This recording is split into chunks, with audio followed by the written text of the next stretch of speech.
আসসালামু আলাইকুম। এই ভিডিওটা যখন শ্যুট করছি তখন অস্ট্রেলিয়া 183 8 উইকেটে গত কয়েকদিন ধরে যখন অস্ট্রেলিয়ান ব্যাটারদেরকে কিভাবে আউট করতে হবে ভিডিওগুলো ছাড়ছিলাম, অনেকেই বিভিন্ন পচানি দিয়েছেন যে বাংলাদেশ 2 দিনের টেস্ট হারবে।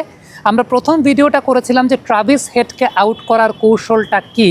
সেই কৌশলে আমরা বলেছিলাম যে নাম্বার 1 কৌশলটা হচ্ছে ট্রাভিস হেডকে অ্যারাউন্ড দ্য উইকেট এসে বোলিং করা, এবং আমরা বেশ কিছু রেফারেন্স দেখিয়েছিলাম, বেশ কয়েকটা আউট দেখিয়েছিলাম যে অ্যারাউন্ড দ্য উইকেটে এসে ট্রাভিস হেডকে বারবার ডিস্টার্ব করলে তার আউট হওয়ার সম্ভাবনার জায়গাটা 90%-এর চাইতেও বেশি।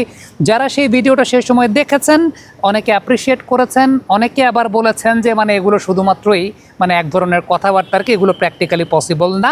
যাদের আসলে ক্রিকেট অ্যানালাইসিস বা ক্রিকেট বিশ্লেষণ সম্পর্কে ধারণা নাই তারা এমনটা মন্তব্য করেছেন।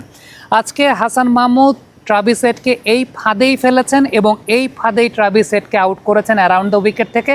তার আগে আমরা দেখতে পাচ্ছিলাম যে ইনিশিয়ালি কিন্তু ট্রাভিস হেডকে ওভার দ্য উইকেট বোলিং করা হচ্ছিল। আমি জানি না ইনিশিয়ালি কেন ওভার দ্য উইকেট বোলিং করা হচ্ছিল, আর একটু আগে থেকে যদি ট্রাভিস হেডকে অ্যারাউন্ড দ্য উইকেট বোলিং করতেন তাহলে হয়তো আর একটু আগে সে উইকেটটা তুলে নিতে পারতেন। গতকাল আমরা আরেকটা ভিডিও করেছিলাম যেখানে অ্যালেক্স ক্যারি এবং মার্নাস লাবুশেনকে কীভাবে আউট করবেন সেই ব্যাপারটা নিয়ে কথা বলেছিলাম। লাবুশেনের ব্যাপারে যেটা বলেছিলাম যে তিনি স্লিপে ক্যাচ দেবেন, 100% গ্যারান্টি দিয়েছিলাম স্লিপে তিনি ক্যাচ দেবেনই, বিশেষ করে সাম্প্রতিক সময় যেরকম আউট অফ ফর্মে ছিলেন।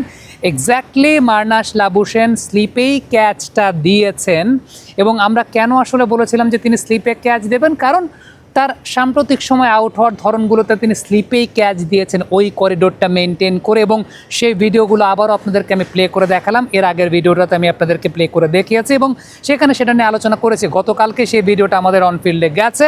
সো ক্রিকেট যে কতটা বেশি ডেটা অ্যানালাইসিস নির্ভর, আপনি একটা বিষয় চিন্তা করে দেখেন, বাংলাদেশের বোলাররা according to the plan bowling করেছে, তারা সেই অ্যানালাইসিস অনুযায়ী বোলিং করেছে এবং তারা কিন্তু সাকসেস রেটটাও তাদের সেই জায়গাটায় ভালো।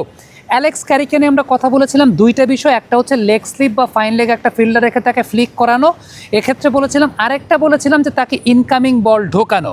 এখন বাংলাদেশ লেগ স্লিপ বা ফাইন লেগে বল তাকে করে নাই ফিল্ডার রেখে, তাকে ভেতরে ঢোকানো বলটাই চেষ্টা করেছে এবং অ্যালেক্স ক্যারি ঠিক সেইভাবে উইকেটটা দিয়েছেন এই ম্যাচটাতে। একদম copy to paste kind of out. Cricket যে কতটা বেশি ডেটা অ্যানালাইসিস নির্ভর, ক্রিকেট যে কতটা বেশি এখন এই মুহূর্তে অ্যানালাইসিস বা পরিসংখ্যানের উপর বেস করে হয়, হ্যাঁ ডেফিনেটলি এটা বোলারদের এক্সিকিউশন ম্যাটার্স। এক্সিকিউশনটা বাবা এত এনার্জি কই পাও? এই পাওয়ার চুমুকে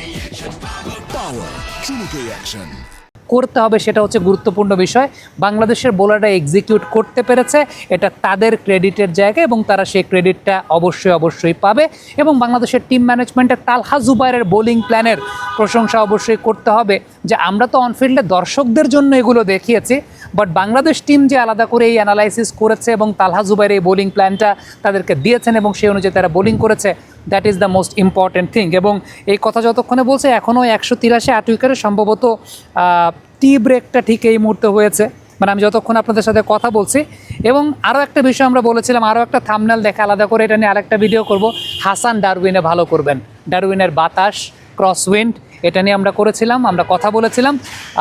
এই অস্ট্রেলিয়া সিরিজ শুরুর আগে যখন এই পজিটিভ ভিডিওগুলো করতাম অনেক নেতিবাচক কমেন্ট অনফিল্ড শুনেছে, বাট অনফিল্ড সবসময় বাংলাদেশ ক্রিকেটের সঙ্গে থাকে।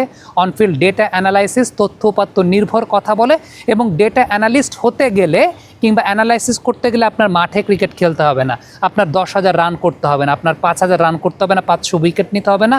আপনি একটা ল্যাপটপ থাকলে, আপনার স্কিল থাকলে, ক্রিকেটিং নলেজ থাকলে এবং আপনার বেসিক কোচিং পড়াশোনা থাকলে আপনিও হয়তো হতে পারবেন একদিন ইনশাল্লাহ। বিশ্বটা 50 বছর এগিয়ে গেছে, আমরা বাংলাদেশিরা গড়পড়তা 50 বছর পিছিয়ে আছি। এই কারণে এই ধরনের মন্তব্যগুলো করি। একদম চোখে হাতে নাতেই আপনারা দেখলেন আসলে ডেটা অ্যানালাইসিস কিভাবে কাজ করে। বাংলাদেশ টিম এভাবেই কাজ করেছে। কমেন্ট বক্সে আপনাদের মতামত জানতে চাই। আরেকটা প্রশ্ন অনেকেই করেন, ন্যাশনাল টিম দেখে কিনা আমাদের অ্যানালাইসিস অনফিল্ডের। ছোট্ট একটা কথা বলি, প্লেয়ারদের সঙ্গে ব্যক্তিগতভাবে আমার আলোচনা হয়, অনেক বোলারদের সঙ্গে ব্যক্তিগতভাবে আমার আলোচনা হয়।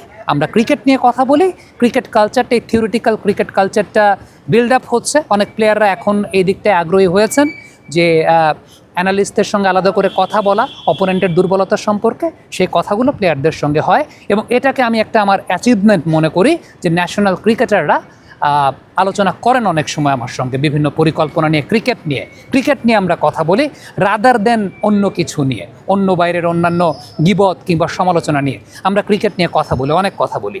কমেন্ট বক্সে আপনাদের মন্তব্য মতামত জানতে চাই, লিখে পাঠাবেন।